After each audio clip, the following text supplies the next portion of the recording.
वो हैं, वो उन्होंने रिजाइन किया है, बड़ा पद है, इंपॉर्टेंट है, थोड़ा सा एक नर्वसनेस होती है इतने सीनियर मैनेजमेंट में से कोई अगर एग्जिट देता है। बट मुझे पर्सनली बहुत अचंभा होता है जब ब्रोकरेजेस ये बात कहती हैं कि इस सीनियर मैनेजमेंट का जो इस्तीफा ये अनएंटिसिपेटेड था। कोई सीनियर मैनेजमेंट क्या पहले से बाजार को बता देता है कि मैं इस तरह के प्लान्स बना रहा हूँ? कोई भी सीनियर मैनेजमेंट भाई इंटरनली बात चल रही होगी, राइट? और समय जब आ गया तब एक्सचेंजेस से बता दिया गया। अभी अनएंटिसिपेटेड का मुझे मतलब समझ में नहीं आता। इतने सीनियर लेवल पे तो ऑब्वियसली इंटरनली बात चलेगी ना, पहले बाजार को थोड़ी आके बता देंगे। 3 महीने पहले बताने लगे मैं इस्तीफा दे सकता हूं, इस्तीफा मैं मूड बना रहा हूँ इस्तीफा देने का। भाई ऐसे थोड़ी होता है, अनएंटिसिपेटेड ही होता है ना बाजार के लिए। करेक्ट। 3% आपने इन्फोसिस गिरा दिया। मैं दूसरा एंगल आपको देना चाहूंगा। इतनी प्रोफेशनली रन कंपनी है, इसमें टैलेंट की कोई कमी है? जो साहब आ रहे हैं ना, संगरिका जी, लेके आइए जरा इनका नाम। हाँ एग्जैक्टली, इनका मैं नाम आपको एग्जैक्टली प्रोनाउंस करके बता दूं। संगरचका। यस, जयेश संगरचका। ये भी 11 साल से हैं। ये कंपनी के मर्जर एंड एक्विजिशन और इंपॉर्टेंट पद संभालते हैं। तो ये कहना कि कभी नया टैलेंट आगे बढ़ ही नहीं पाएगा, तो फिर 25 साल वाले ने अगर रिजाइन किया है तो पॉइंट ये है कि इतनी प्रोफेशनली रन कंपनी है, इतनी प्रोसेस ड्रिवन कंपनी है कि ट्रांजिशन स्मूथली चलेगी मेरे हिसाब से। और उन्होंने भी चुना होगा एक कैंडिडेट की, साहब ठीक है ये बाहर जा रहे हैं, दूसरे एक कैंडिडेट उतने ही काबिल, हाँ करेक्ट आएंगे। तो 3% अगर इसलिए गिरा दिया तो ये बहुत ध्यान से अपॉर्चुनिटी बन जाती है शॉर्ट टर्म ट्रेडर्स। और वैसे आईटी स्टॉक्स इस वक्त चल भी रहे हैं। Exactly.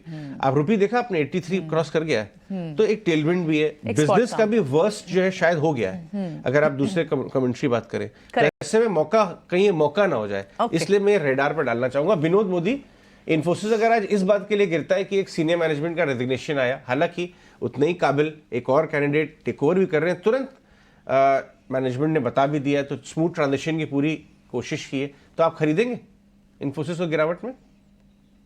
Very good morning Ajay ji, Priyanka and सारे पैनलिस्ट को। डेफिनेटली आपने ये बहुत अच्छी बात कही कि ये जो भी ऐसा जो सीनियर मैनेजमेंट में होता है, ये एंटिसिपेटेड अनएंटिसिपेटेड ऐसा कुछ होता नहीं है। बट इसमें ध्यान देने वाली बात ये है कि इस पर्टिकुलर कंपनी में अजय जी की लास्ट 12 महीने में देखें तो 8 सीनियर मैनेजमेंट का एग्जिट हुआ है। मतलब हर 1.5 महीने में एक टॉप लेवल पे जा रहे हैं। डेफिनेटली ये इंडस्ट्री का फेनोमेना है, क्योंकि कोई जा रहे हैं तो कोई कहीं पे ज्वाइन भी कर रहे हैं। तो मुझे लगता है कि ये टू एन एक्सटेंट ये sentimentally definitely it's sort of negative thing, but हमें सेंटिमेंटल से ऊपर उठकर फंडामेंटल की ओर ध्यान देना चाहिएगा। फंडामेंटली अगर बात करें तो 3 क्वार्टर 4 क्वार्टर से कंसिस्टेंटली कंपनी अपने गाइडेंस को कट किया है, जिसका असर इसके स्टॉक प्राइस में ऑलरेडी दिख चुका है। हमारा मानना है कि यहाँ से जिस हिसाब से हमें लग रहा है, अगर यूएसए की बॉन्ड यील्ड को देखें तो कहीं ना कहीं स्थिरता दिखाई जा रही दिख रही, और यहाँ से और उसमें गिरावट होने का एक्सपेक्टेशन किया जा रहा है। एट द सेम टाइम ऐसा प्रतीत नहीं हो रहा है कि यूएस इकोनॉमी हार्ड लैंडिंग करेगा, या तो ऐसा लग रहा है सॉफ्ट लैंडिंग का वजह से, जैसा कि था कि यूएस इकोनॉमी रिसेशन में चला जाएगा, ऑर्डर्स विनफ्लो कम हो जाएगा। मुझे लगता है वो सिनेरियो नहीं है। तो कुल मिलाकर के सिनेरियो बन रहा है कि आईटी सेक्टर में मुझे लगता है कि निवेशकों की इंटरेस्ट आने वाले महीने में आ सकती है। ये कंपनी डेफिनेटली अंडर परफॉर्म किया है। इन्फोसिस अगर आज का वैल्यूएशंस को देखे, FY25 पे ट्रेड कर रहा है लगभग 21x, और 26 में ये 20 का बिलो पे ट्रेड कर रहा है। तो मुझे लगता है ये वैल्यूएशन काफी अट्रैक्टिव है।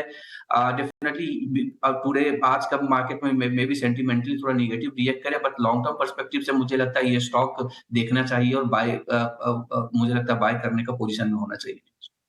बात बोली, बस इसमें 10 सेकंड में ऐड करना चाहूंगा कि जो बिजनेस की जो वीकनेस है, ये कहीं पूरी तरह प्राइस ना हो, क्योंकि बड़ी कंपनियां पहले ही आके बोल देती हैं कि माहौल थोड़ा सा दिक्कत वाला है, और फिर आके अंडर परफॉर्म करके ओवर डिलीवर कर देती है। Under promise over deliver. तो क्या माहौल वहां पे सुधर सकता है? इस भाव में सब कुछ है या नहीं, ये देखने वाली बात है। लेकिन प्रिंसिपली ऐसी खबरों पर अगर गिरे तो लेना चाहिए, विनोद मोदी का व्यू है।